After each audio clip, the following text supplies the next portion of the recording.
His presence. There's no time like the now. Every 1, 2, 3 of us, count Him in here and now. 'Cause He welcomes the broken. He's alright with your past.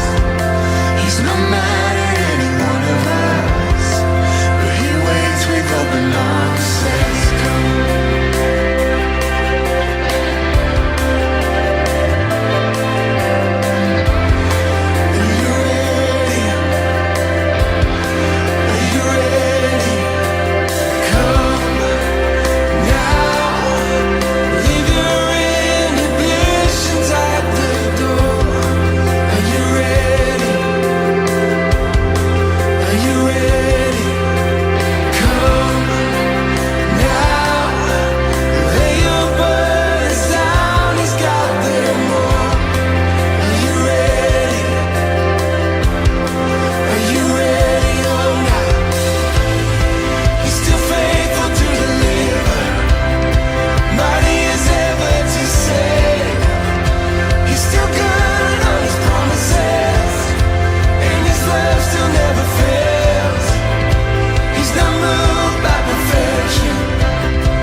Hello everyone, we welcome you all to Christian Center Church family, and we speak a blessing unto those who are joining us for the first time for our online services from home and abroad.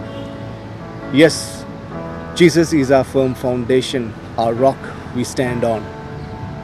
The word says, but to as many who received Him, He gave the right to become children of God, and to those who believe in His name, who were born not of blood, nor of the will of the flesh, nor of the will of man, but by the will of God. Yes, this is the firm foundation we have to know that we are the children of God and we are born to the will of God.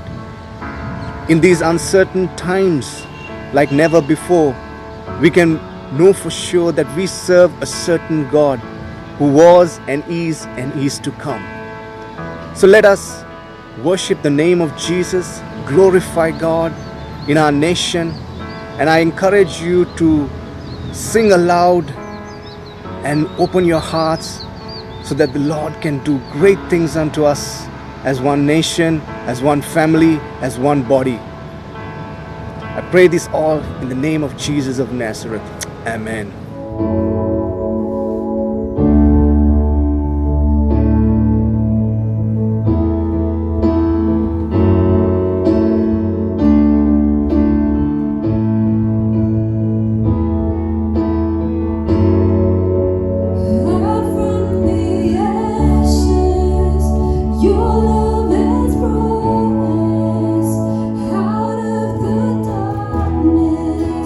Into the light.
your glory fall.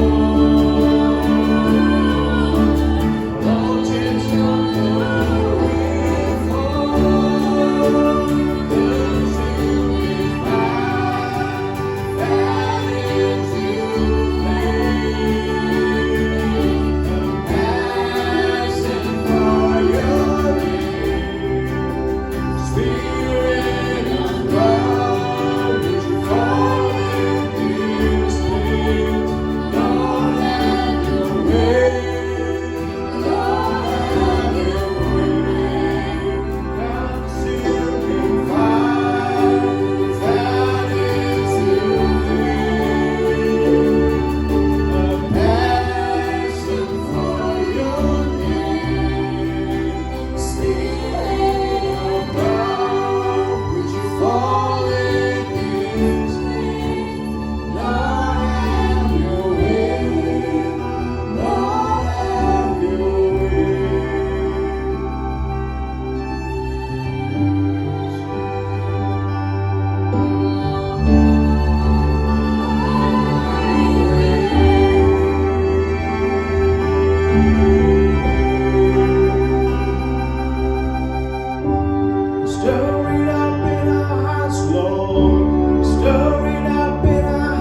Every heart that is broken. Great are you, Lord. You give life, you give love, you bring light to the darkness. You give hope, you restore every heart that is broken. Great are you, Lord. It's your breath in our lungs, so we pour out our praise. Pour out our praise in your breath in our lungs, so we pour out our praise. We pour out our praise into your breath in our lungs, so we pour out our praise to your name.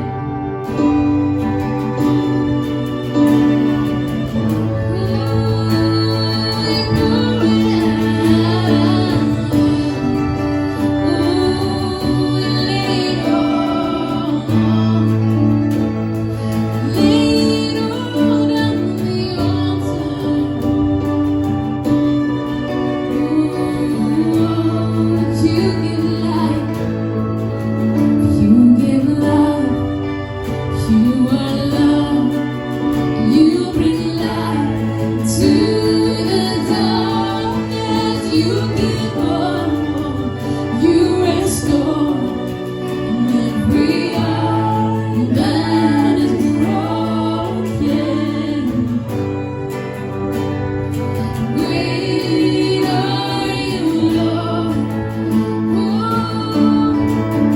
It's your breath in our lungs, so we pour out our praise. We every single in our lungs, so we pour out our praise. Yeah, we pour it out.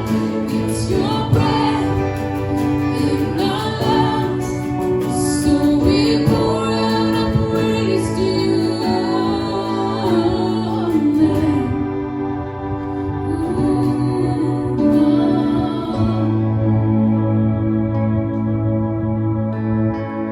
All the earth will shout your praise. Hearts will cry, these bones will sing. Great are you, Lord. We believe, we say. All the earth will shout your praise. Our hearts will cry, these bones will sing. Great are you, Lord. All the earth will shout your praise. Our hearts will cry, these bones will sing. Great are you, Lord. We sing one last time. All the earth will shout your praise. Our hearts will cry, these bones will sing. Great are you, Lord. It's your breath in our lungs, so we pour out our praise. Pour out our praise. It's your breath in our lungs, so we pour out our praise. Pour out our praise into your breath in our lungs, so we pour out our praise to your name.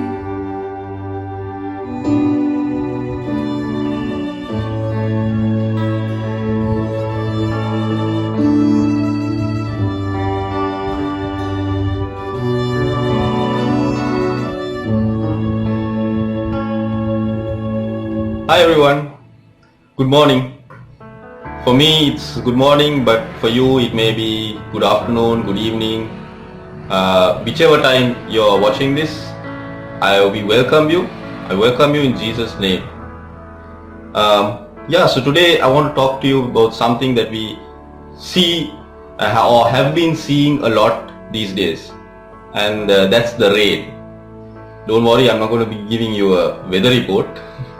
But yesterday night I was seated up in my bed, and while I was seated I was just listening to the rain. You might have noticed that these few days it has been raining a lot in the nights, and it was kind of soothing, but also God was speaking to me as I was listening to the rain, and I was curious to know, what does the rain mean in the Bible? And that led me to a few scriptures here and there.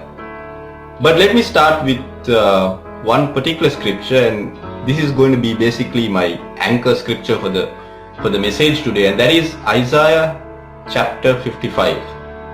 So let's go straight into the word, okay? So let's read Isaiah chapter 55. It's 13 verses, so better that we read it at the start of the message, otherwise you all might lose interest, okay? So Isaiah 55, starting from verse 1. Everyone that thirsts, come to the waters, and he that has no money, come buy and eat. Yea, come buy wine and milk without money and without price. Wherefore do you spend money for that which is not bread? And you labor for that which does not satisfy you. Hearken diligently unto me, and you that which is good, and let your soul delight itself in fatness. Incline your ear and come unto me. Hear, and your soul shall live, and I will make an everlasting covenant, even the sure mercies of David. Behold, I have given him for a witness to the people, a leader, a commander to the people. Behold, thou shalt call a nation that thou knowest not, and nations that knew not thee shall run in unto thee, because of the Lord thy God, and for the Holy One of Israel, for he hath glorified thee. Verse 6. Seek ye the Lord while you may be found, all ye upon him while he is near. Let the wicked forsake his way, let the unrighteous man his thoughts, and let him return unto the Lord.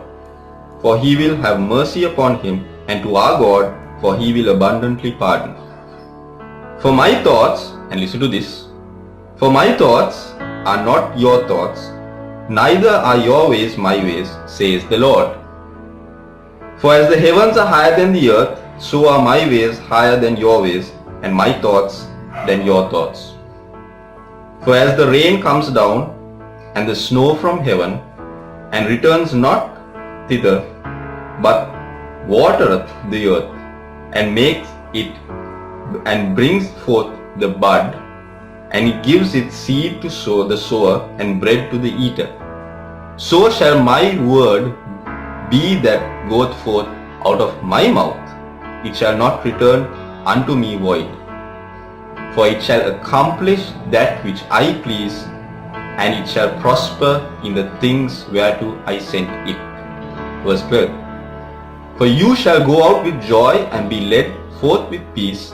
The mountains and the hills shall break forth before you into singing, and all the trees of the field shall clap their hands. Final verse. Instead of the thorn shall come up the fir tree, instead of the brier shall come up the myrtle tree, and it shall be to the Lord for a name, for an everlasting sign that shall not be cut off. Amen. Jesus, we thank you this day for your presence. We thank you for the wonderful time of worship, and we thank you, Lord, for your word.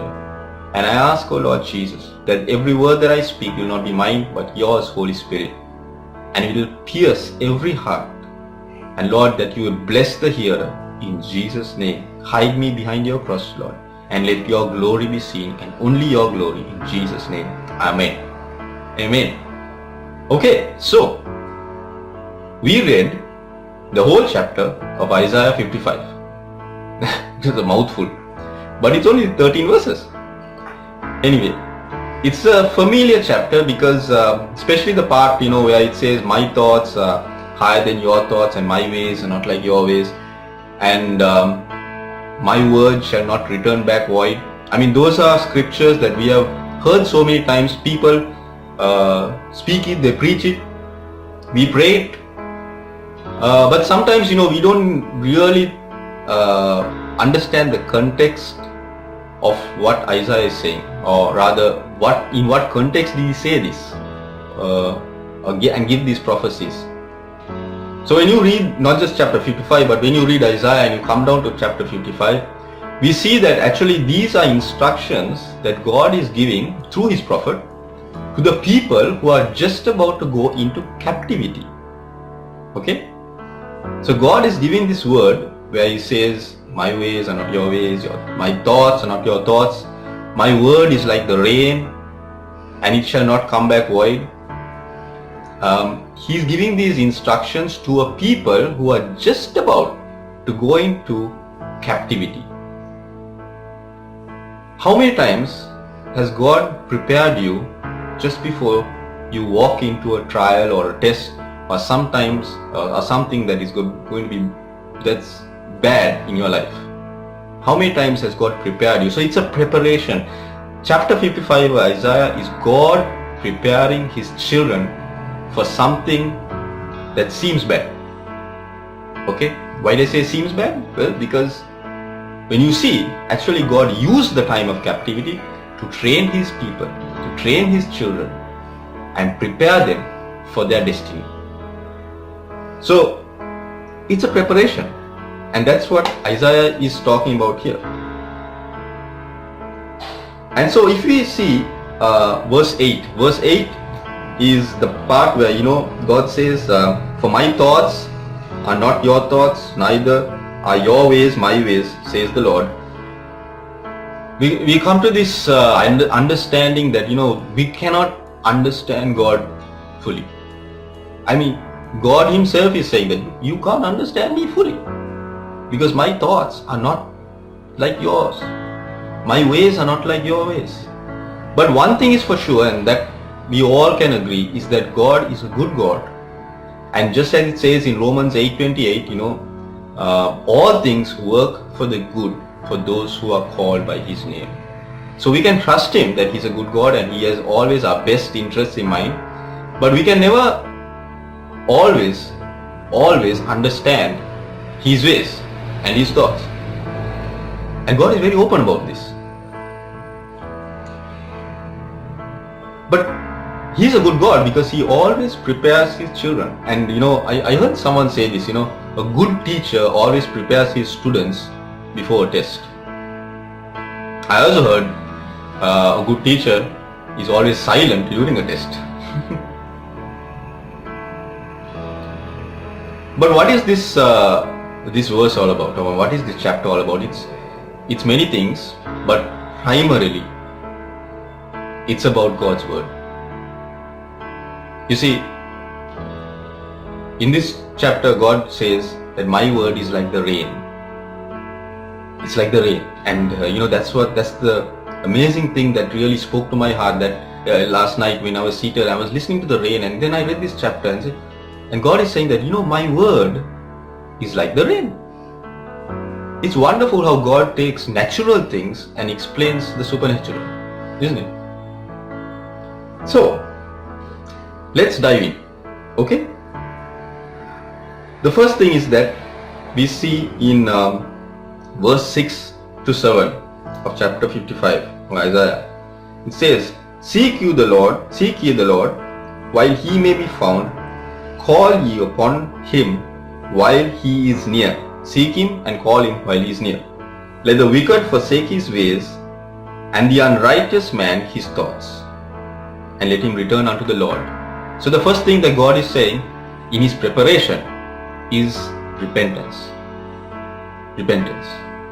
The first thing that you need to do. In fact, before you go and read the word of God, before you read the Bible, before you listen to what God has to say to you, the first thing, as it says in Isaiah 55, the first thing that you need to do is change the way you think. That's what Jesus came and said. He said, repent, for the kingdom of heaven is at hand. What he was saying was, change the way you think.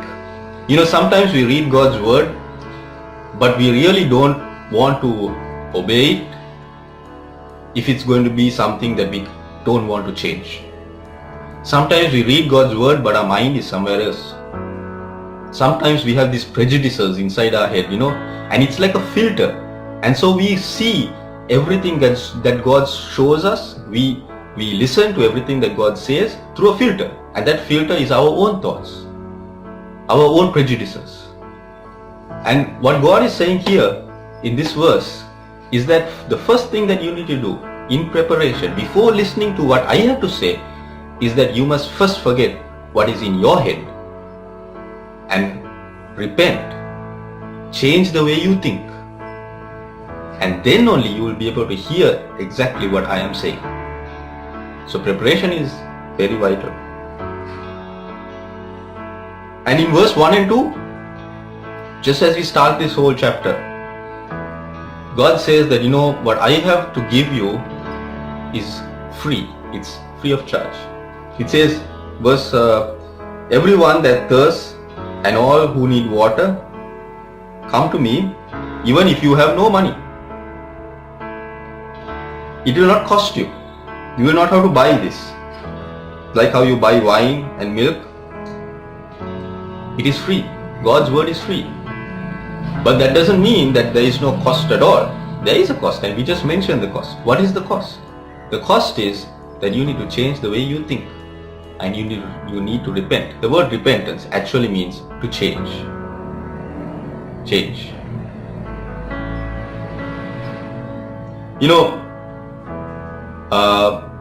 This chapter actually brings to my mind a picture. And I can remember once I was having a conversation with one of my friends who is very much interested in the way the Sri Lankan, the old Sri Lankan kings made lakes.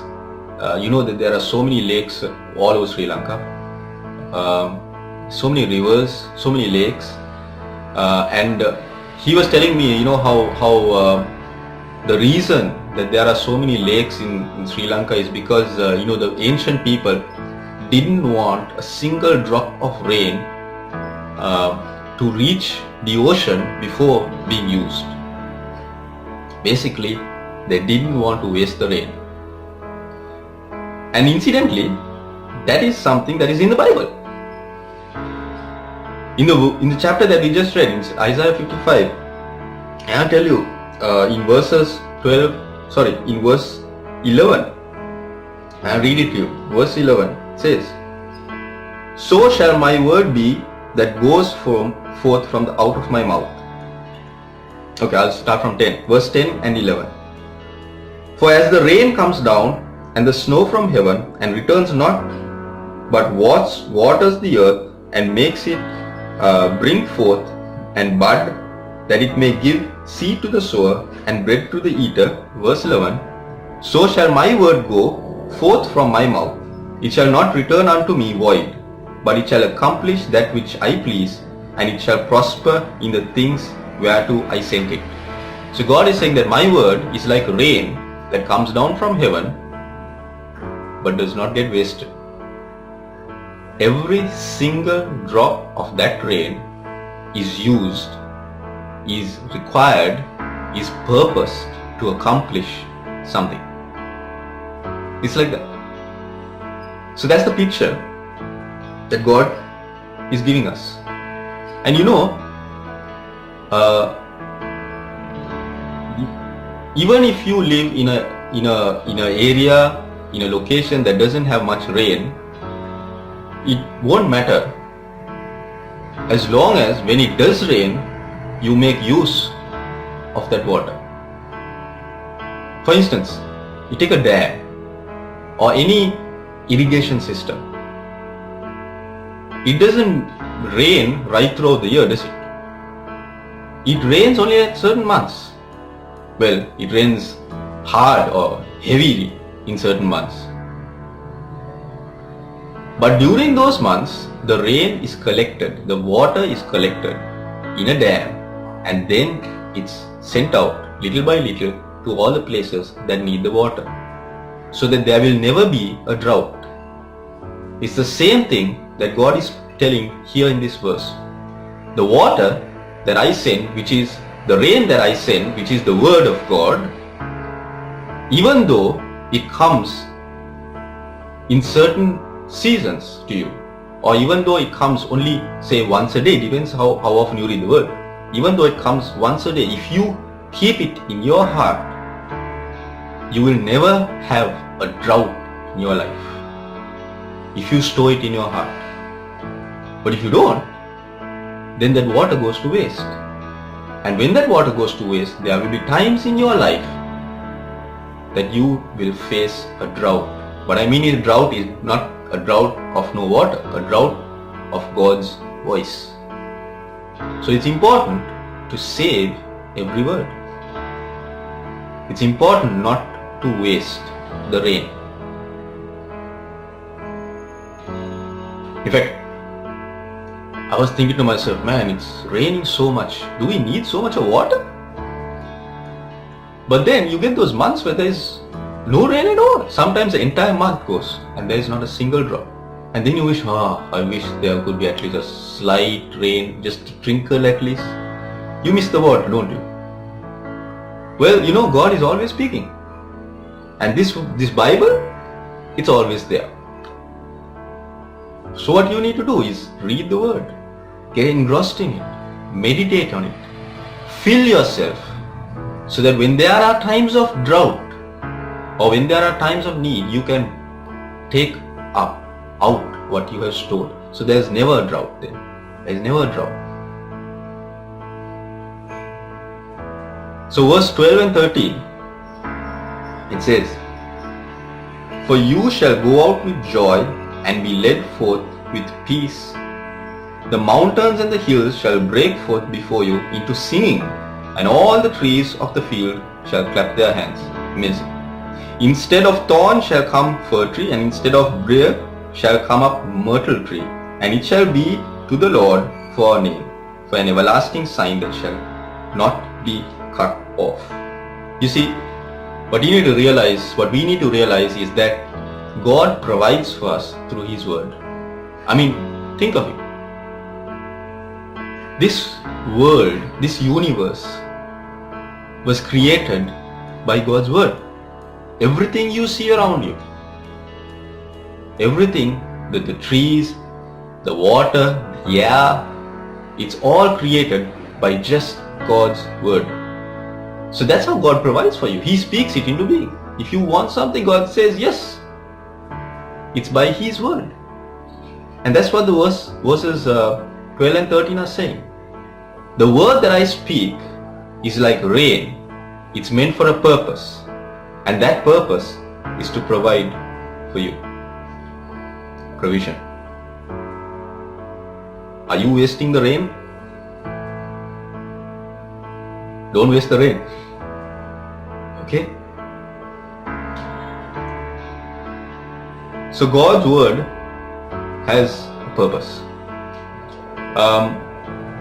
You see, God just doesn't speak just for the sake of speaking. I do sometimes. Sometimes I say things and sometimes I just go on blabbering. But you know, God doesn't just blabber. Every word that He has spoken in this Bible, every word has a purpose. And that's what He's saying. He's saying that my word shall not return back to me void, because it shall accomplish that what it is purposed to. So every word that is in the word of God, every word that is in the Bible has a purpose, and that purpose is to bless you. It's to see you through your trial times. It's to it's to help you reach your destiny. It's to help you accomplish that what God has purposed for your life. That is the purpose of every word every single letter that is in this Bible. Are you wasting the rain? Are you reading the Bible on a daily basis? Or are you reading it just for the sake of reading it and not really concentrating on what you're reading? Don't waste the rain. There is a purpose for every word, and that purpose is for you. So now I want to take you to a different part in the Bible and a different rain. So that rain that we read in Isaiah 55 is God's word.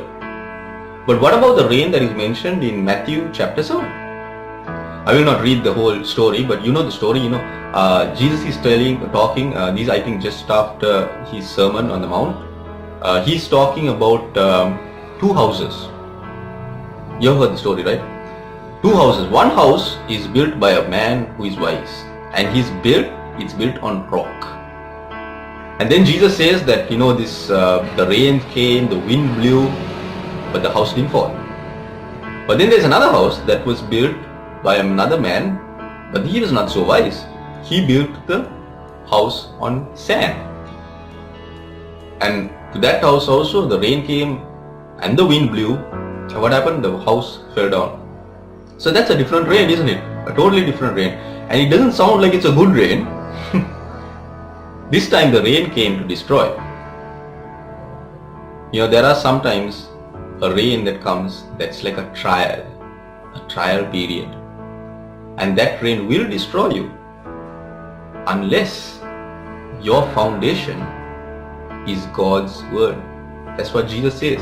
Those who listen to what I say and abide in it, or obey it, are those who are like the man who built his house on the rock. Are you wasting the rain? God's word is also to make sure that you do not fall when you face trials. Because trials will come. And sometimes God allows it just so that we will learn from it. And maybe, you're going through a tough time in your life and you're finding it really difficult. I want to encourage you to open the Bible and read His word. Maybe you initially built your house on the sand, but hey, you can rebuild your house. You know why the rain was sent? How? Probably so that you can rebuild on the rock. So that's a different rain. So you get rain that comes as God's word, and you get rain that comes as a trial.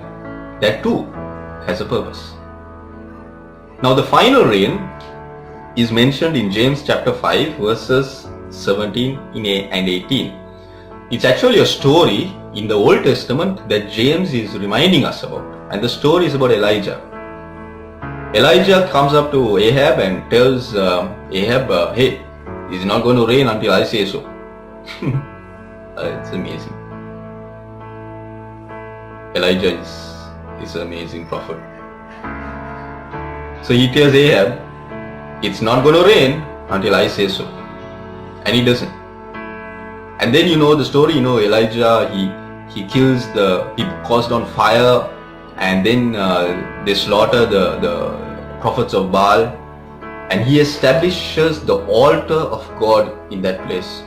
And then he prays for rain, and the rain comes. But the odd thing about that is that when the thing that he prayed for starts falling down, Elijah runs away and hides. See, sometimes the rain represents the thing that you've been praying for. Sometimes the rain represents the promises that God has been speaking over your life over and over and over again in this book. But some of us are running away from those promises. We are running away from the rain. We are running away from the thing that we have been praying for. Why? Why did Elijah run away? Elijah ran away because someone somewhere decided to say something that made him very scared. Jezebel said that I'm going to kill you. You know, many things can be said in your life by many people, but don't let that deter you from receiving the promises of God. Don't let that deter you. Don't run away from the rain, the blessings, just because someone spoke something over your life. You know what you need to do. You need to get into this and see what God has spoken to you, and see what God has spoken over your life, and see the promises of God. So you don't run away because someone said, but rather you hold fast to your promises, to your blessings that is going to come because God says so. So that's another rain. So what are the rains we have? We have the rain of God's word, which is I like to call the rain of revelation. We have the rain of trials, and we have the rain of promises. Now all these three can be wasted. It can be wasted, but don't waste it, because there is a purpose for all these three types of rains, and that purpose is to make sure that you reach your destiny in Jesus Christ. You know, Jesus knew a lot about agriculture, and there is so many stories, so many parables that he uses. And one thing I love is, you know, the parable about the sower, about the seed. But something that spoke to me really, even while I was reading this verse in Isaiah and thinking about the parable as well. And you know, if your destiny was a seed, if your destiny in Jesus is a seed, its ability to grow depends on two things. One, the rain, and two, the soil. Okay? Why the rain? Because the rain is God's word. Why the soil?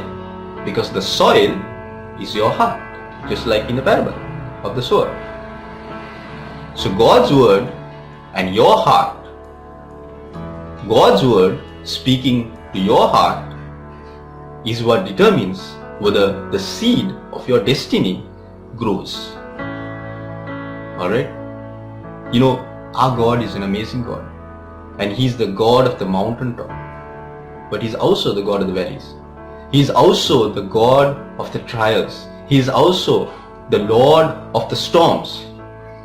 He's also the Lord of the harvest. He's also the Lord of the seed. So don't waste the rain. Let me pray for you. I thank you, Jesus, for this time. Thank you for everyone who is listening right now. And I pray, Lord, that they will not just go back without changing, but that this word would have changed them inside and out. And I pray, Father, that this day forth, that not a single drop of rain that comes through this book will be wasted in their lives. In Jesus' name, Amen. God bless you all.